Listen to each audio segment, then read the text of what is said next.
दुर्गा माई से गुहार लगा दिया अपना भाव में।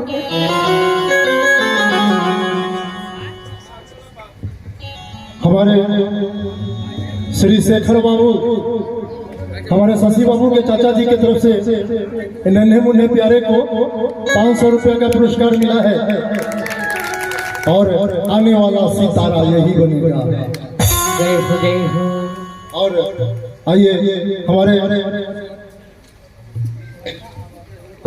पुरुषोत्तमपुर निवासी श्री शिव ठाकुर जी के तरफ से 500 रुपये का पुरस्कार इस नन्हे मुन्ने प्यारे को मिला है। बहुत बहुत धन्यवाद है। और आने वाला भविष्य है ये मेरा आशीर्वाद है।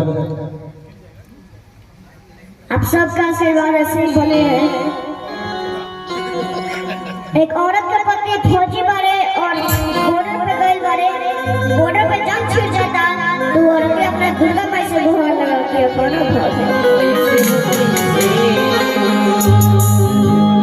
राखी हो जब ले मैया से नूर मुसी घोड़ा राखी हो जब ले मैया से नूर मुसी घोड़ा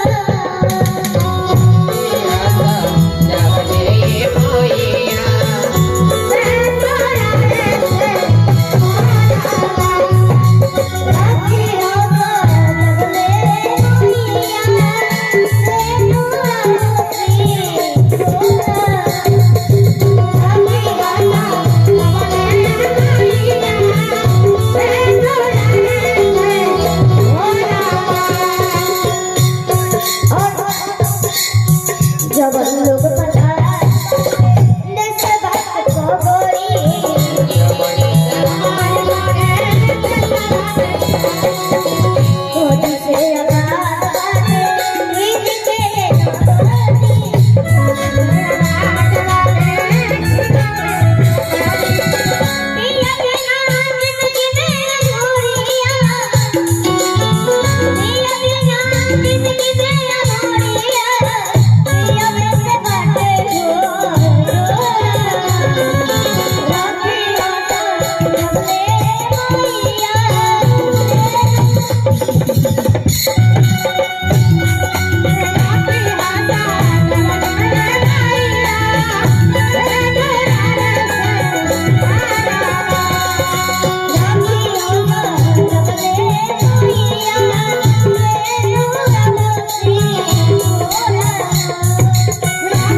और बॉर्डर पे जाने तो उनकर पत्नी का घर पर